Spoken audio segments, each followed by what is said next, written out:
नमस्कार। ये आकाशवाणी चंडीगढ़ है। अब आप सुकीर्ति से प्रादेशिक समाचार सुनिए। पहले इस बुलेटिन के मुख्य समाचार। केंद्रीय मंत्री अश्विनी वैष्णव ने कहा, भारत का पहला सेमीकंडक्टर संयंत्र बहुत जल्द वाणिज्यिक उत्पादन शुरू करेगा। केंद्रीय कृषि मंत्री शिवराज सिंह चौहान ने कहा कि ब्राजील के साथ प्राकृतिक और जैविक खेती और अन्य कई क्षेत्रों में सहयोग के लिए समझौता किया जाएगा।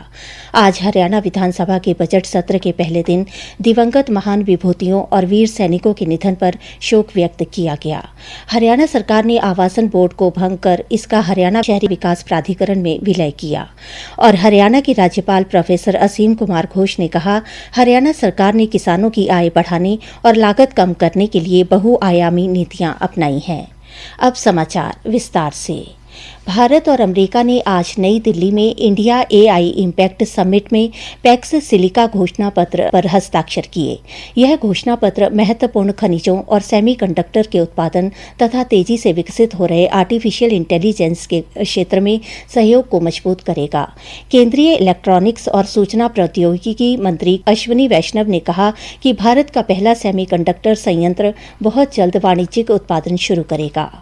यूएस के साथ और भी कई जुड़े हुए देशों के साथ मिलकर भारत पैक्स सिलिका यानी सेमीकंडक्टर इलेक्ट्रॉनिक्स की वैल्यू चेन का हिस्सा बना है, जिससे भारत की इलेक्ट्रॉनिक्स इंडस्ट्री को, सेमीकंडक्टर इंडस्ट्री को बहुत लाभ होगा। जिस तरह से ऑलरेडी 10 प्लांट भारत में स्थापित होने की प्रक्रिया में है और बहुत जल्दी पहला semiconductor plant commercial production start करेगा। केंद्रीय कृषि और किसान कल्याण मंत्री शिवराज सिंह चौहान ने आज नई दिल्ली में ब्राजील के कृषि मंत्री कार्लोस फवारो के साथ मुलाकात की। मीडिया से बात करते हुए श्री चौहान ने कहा कि बैठक के दौरान ब्राजील के कृषि मंत्री और उनकी टीम के साथ कृषि के क्षेत्र में उपयोगी चर्चा हुई। उन्होंने बताया कि भारतीय कृषि अनुसंधान परिषद और ब्राजील के कक्ष कई क्षेत्रों में सहयोग करेंगे।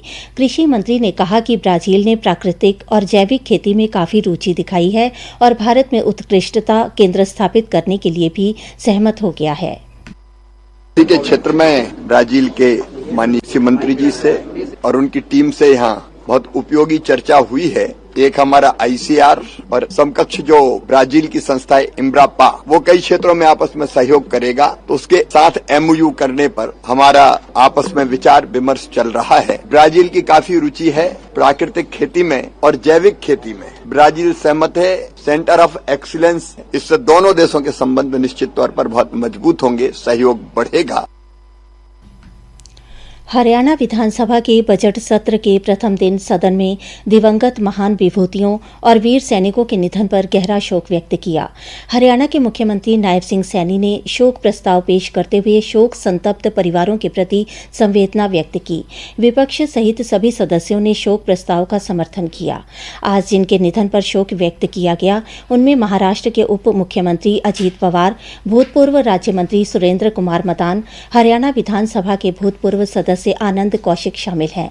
सदन में प्रदेश के उन वीर सैनिकों को अश्रुपूर्ण नमन किया गया जिन्होंने मातृभूमि की एकता और अखंडता की रक्षा के लिए अदम्य साहस और वीरता का परिचय देते हुए अपने प्राण न्यौछावर कर दिए।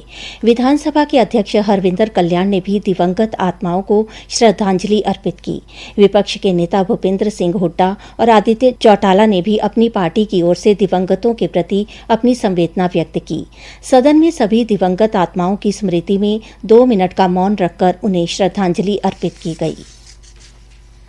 हरियाणा के मुख्यमंत्री नायब सिंह सैनी ने कहा कि सरकार ने आवासन बोर्ड को भंग कर हरियाणा शहरी विकास प्राधिकरण में उसका विलय कर दिया है। यह विलय प्रशासनिक दक्षता बढ़ाने, नागरिकों को बेहतर आवासन सुविधाएं उपलब्ध करवाने तथा शहरी योजना एकीकरण में सुधार के उद्देश्य से किया गया है। मुख्यमंत्री आज बजट सत्र के पहले दिन हरियाणा विधानसभा में सरकारी संकल्प पेश करते हुए बोल रहे थे। मुख्यमंत्री ने स्पष्ट किया कि आवासन बोर्ड और हरियाणा शहरी विकास प्राधिकरण दोनों के कार्य लगभग एक समान थे।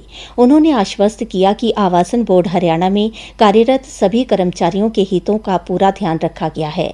अब बोर्ड की सभी जिम्मेदारियां हरियाणा शहरी विकास प्राधिकरण की होंगी। प्रादेशिक समाचार आकाशवाणी चंडीगढ़ से प्रसारित किए जा रहे हैं।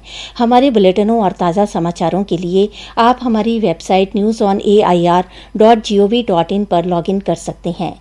ये समाचार हमारे यूट्यूब चैनल और x handle Akashvani news Chandigarh पर भी उपलब्ध हैं। हरियाणा के राज्यपाल प्रोफेसर असीम कुमार घोष ने हरियाणा बजट सत्र के पहले दिन अपने अभिभाषण में सरकार की उपलब्धियां गिनाई।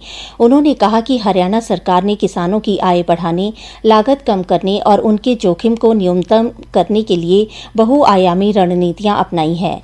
राज्यपाल ने कहा कि मृदा की उपजाऊ शक्ति बनाए रखने के लिए प्राकृतिक और जैविक खेती को बढ़ावा दिया जा रहा है। अब तक 7,580 किसान 18,559 एकड़ जमीन पर प्राकृतिक खेती कर रहे हैं।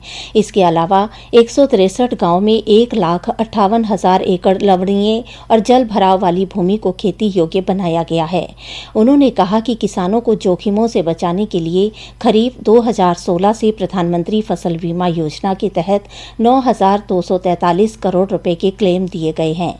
प्रधानमंत्री किसान सम्मान निधि योजना के तहत 21 किस्तों में 7,235 करोड़ रुपए किसानों के बैंक खातों में सीधे डाले गए हैं। प्रोफेसर घोष ने कहा कि सहकारी क्षेत्र में रेवाड़ी और कुरुक्षेत्र में नई तेल मिलें लगाने की दिशा में भी कदम उठाए गए हैं और जाटूसाना में एक आधुनिक आटा मिल का उद्घाटन किया गया है। राज्यपाल ने कहा कि प्रदेश सरकार सतलुज यमुना लिंक नहर बनाने के लिए पूर्णतः वचनबद्ध है। राज्यपाल ने महिलाओं के उत्थान के लिए चलाई जा रही ड्रोन दीदी योजना जैसी योजनाओं की जानकारी देते हुए बताया कि लखपति दीदी योजना के तहत प्रदेश में 1,06,325 महिलाएं लखपति दीदी बन गई हैं। राज्यपाल ने कहा कि हरियाणा 3 नए आपराधिक कानूनों को पूर्ण रूप से लागू करने में देश में दूसरे स्थान पर है। प्रदेश सरकार की महिलाओं की प्रति सुरक्षा की प्रतिबद्धता से महिलाओं के विरुद्ध अपराधों में 16% की कमी आई है।